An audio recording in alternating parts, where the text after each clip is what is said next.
Is there no Muslim amongst you? By Hasan Shikoh.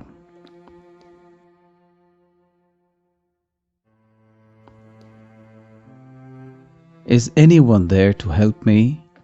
He called out. Although his tongue was parched, his voice was loud and clear. In the still, deathly air, there could have been no doubt about it. In response, the flap of a tent parted, and a black-figured woman hurried out.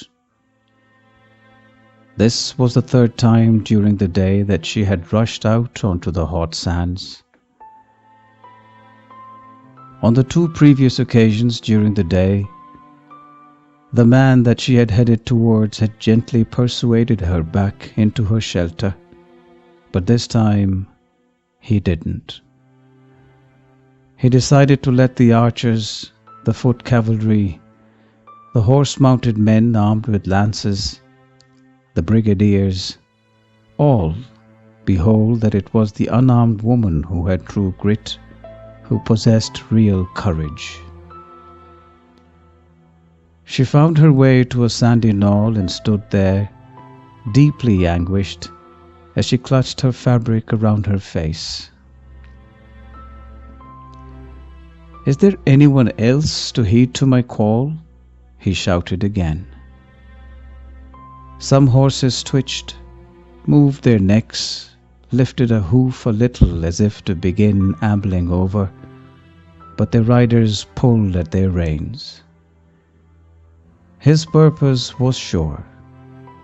It had a distinct, indubitable meaning, that in the future, no one, not one person, man or woman, would ever dare say that it did not know what was happening on those desert sands. No one could claim that he did not warn them of the blunder that they were intent on committing. There was no obscurity, none whatsoever, in distinguishing between light and darkness, truth and falsehood.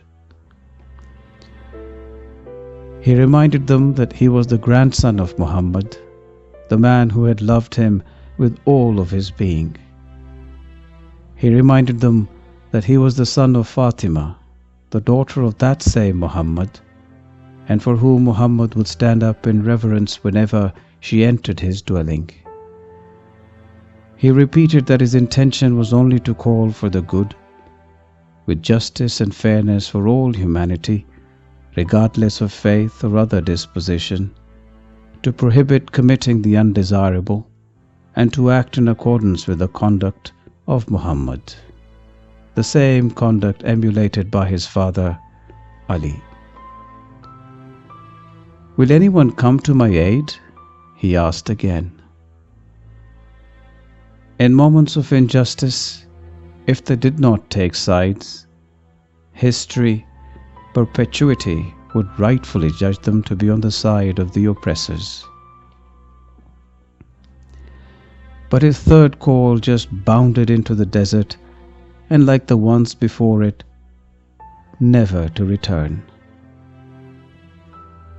The only difference this time was that the response he received a moment later was the darting blur of an arrow as it hissed past his right ear.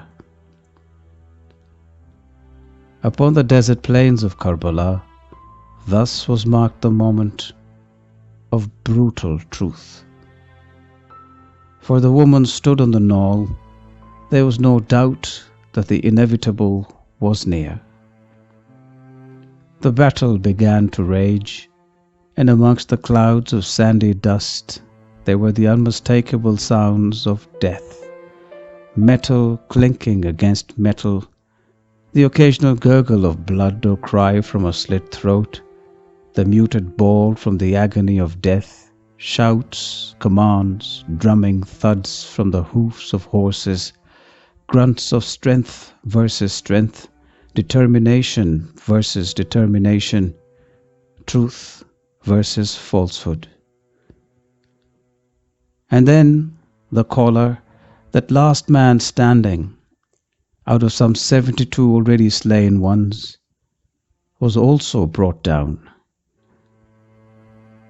The arrows, wooden parts of broken lances and blades, already embedded in his body from the battle, only sank deeper into his flesh as he crashed to the ground. So too did the woman's world. Zainab rushed towards her dying brother, Hussain. By the time she reached him, she found Shimr, one of the brigadiers of the murderous troops, already knelt upon his chest, dagger in hand, about to sever his head off his body. At this point, Ali's daughter became Ali. Courage surged in her. She was no longer the same woman who had left Medina months ago. She swung around to the marauding troops and roared, "Is there no Muslim amongst you?" So then, effectively, this was the fourth call within the last few minutes, and this time from a distressed woman. Yet again, no man budged or relented. And then one did finally make a move. He stepped out of the file of soldiers and struck this proud granddaughter of the Prophet into unconsciousness.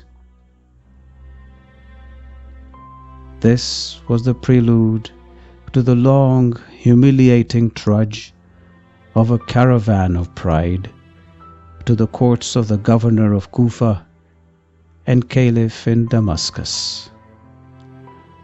This is the story of Hussain.